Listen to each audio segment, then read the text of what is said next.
Palakkad Elappully brewery പദ്ധതിയിൽ വൻ അഴിമതിയാണ് നടന്നിരിക്കുന്നതെന്ന് AICC പ്രവർത്തക സമിതി അംഗം രമേശ് ചെന്നിത്തല ആരോപിച്ചു. മലപ്പുറത്ത് മാധ്യമപ്രവർത്തകരോട് സംസാരിക്കുകയായിരുന്നു അദ്ദേഹം.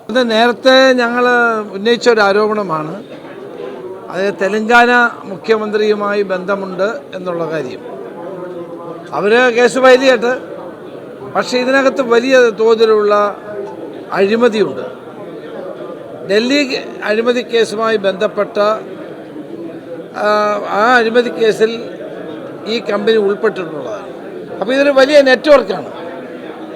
ഈ അഴിമതിയുടെ ആഴം കണ്ടെത്തേണ്ടിയിരിക്കുന്നു. ആരോരും അറിയാതെ കേരളത്തിൽ വന്ന് ഒരു ഡിസ്റ്റിലറി, ബ്രൂവറി, ഇന്ത്യൻ നിർമ്മിത വിദേശ മദ്യം ബോട്ടിലിംഗ്, ബ്രൂവറി, അതോടൊപ്പം തന്നെ വൈനറി, പിന്നീട് എത്തനോൾ, 6 നിർമ്മാണ പ്ലാന്റുകൾ കുടിവെള്ളം കിട്ടാത്ത എലപ്പുള്ളിയിൽ സ്ഥാപിക്കുക എന്ന് പറഞ്ഞാൽ അത് കർഷക ദ്രോഹമാണ്, അവിടുത്തെ ജനങ്ങൾക്കെതിരായ ഒരു നിലപാടാണ്. ഡൽഹി മദ്യ അഴിമതി കേസിൽ ഈ കമ്പനി ഉൾപ്പെട്ടിട്ടുണ്ട്. ഇതൊരു നെറ്റ്വർക്കാണ്. ഇതിൻ്റെ ആഴം കണ്ടെത്തണം. 6 തരത്തിലുള്ള മദ്യം നിർമ്മിക്കുന്ന പ്ലാന്റുകളാണ് കുടിവെള്ളം കിട്ടാത്ത എലപ്പുള്ളിയിൽ സ്ഥാപിക്കാൻ പോകുന്നത്. ഇത് കർഷക ദ്രോഹമാണ്. സംസ്ഥാന സർക്കാരിനും ഇതിൽ നിക്ഷിപ്ത താൽപ്പര്യമുണ്ട്. നടപടിയിൽ അന്വേഷണമല്ല, തീരുമാനം പിൻവലിക്കുകയാണ് വേണ്ടത്. കൂടുതൽ പരിശോധന ഉണ്ടാവണം. കുടിക്കാൻ വെള്ളമില്ലാത്തിടത്താണ് സർക്കാർ മദ്യം ഉൽപ്പാദിക്കാൻ പോകുന്നത്.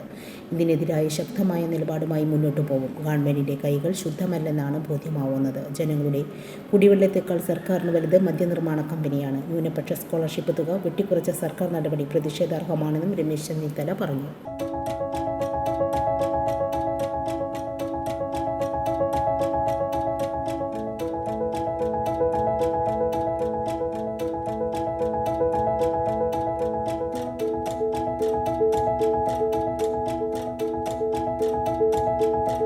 ഇനി വേണ്ടതെല്ലാം വേണ്ടുവോളം വിലക്കുറവിൽ നിങ്ങൾക്കായി മലപ്പുറത്ത് സമ hyper market, Tirur road, Mylapuram, Malappuram.